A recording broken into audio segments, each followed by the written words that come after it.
Good evening, my friends. Brian here with VetteSource, back at the tail end of our long, horrible, hot summer, where even the breeze that we're getting here right now feels like kind of a blowtorch or hair dryer. But anyway, I figured I'd update you guys, since I haven't been able to much this summer, on what's going on with our 93 40th anniversary abandoned project that we picked up late last year.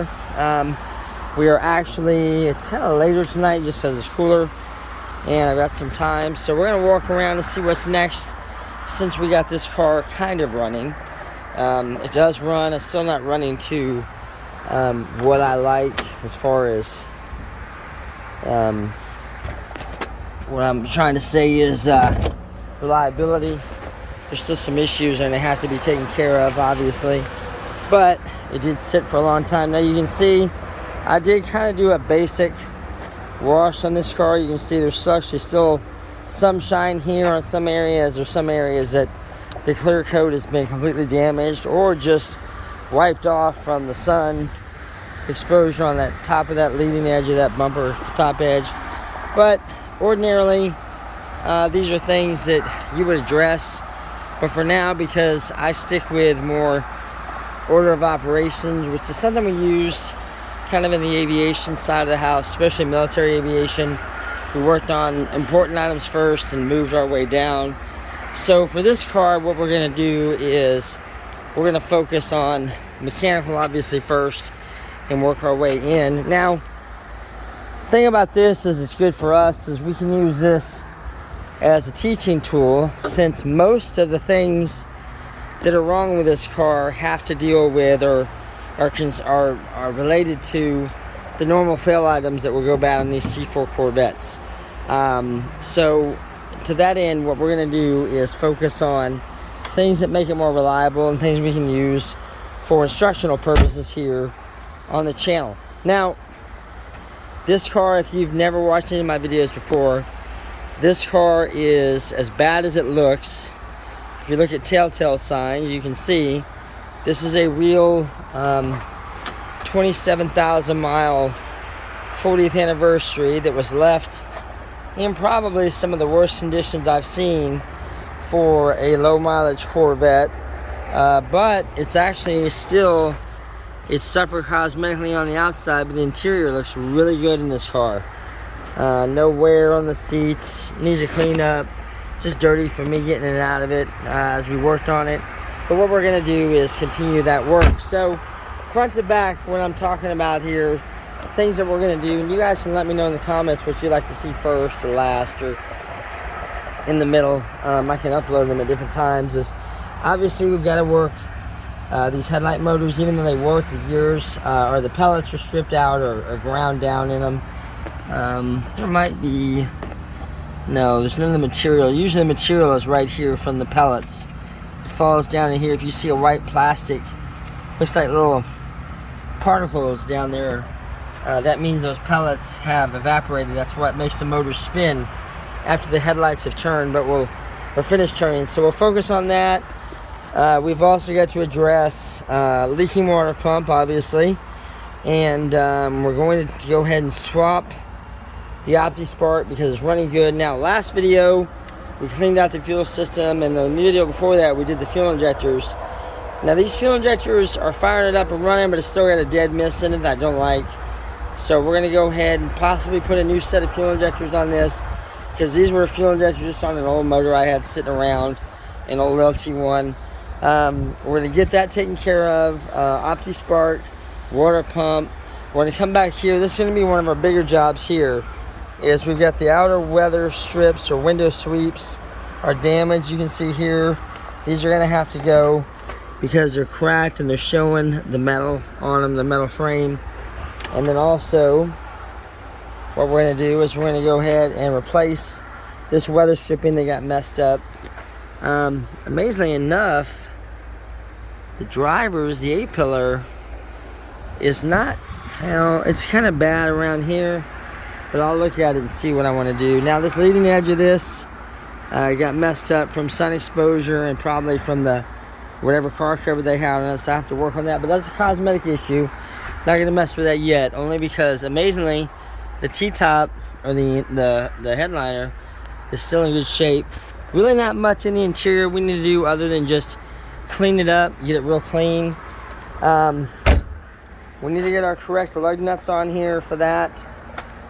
This weather stripping also back here is bad. You can't really see it with it closed, but we'll address that. We'll get some new emblems for it, 40th anniversary specific.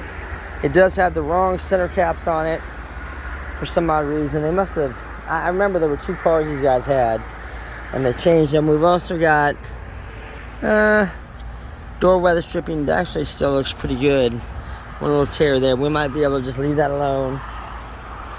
And some of the other things that need attention, but it's more or less you got a curling of that center console lid, which is not a big deal. It happens to all of them.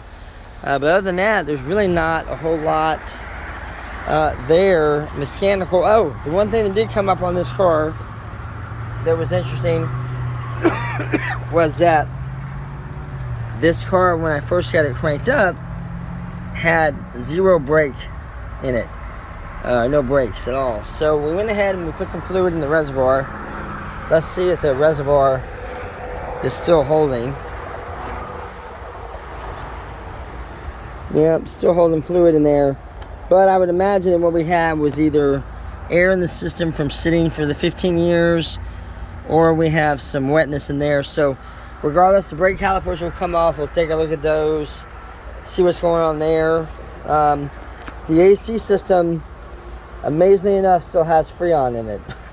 So I might put a little bit of Freon in there. I bet you still got its R12 in it too. So I don't think, well, wait, was there that? 93 may have been the switch over to R134. I just don't remember. Somebody might help me there in the comment section. We'll finish up putting this fuel system back together. We got a few more things to get that squared away. But other than that, it's looking pretty good. We're also going to go and take out the AC controller because it wasn't responding as well as it could have been. But it's okay. We'll get to that. But you can hear still the doors are shutting good. It's going to need new tires. We got to put new tires on this thing.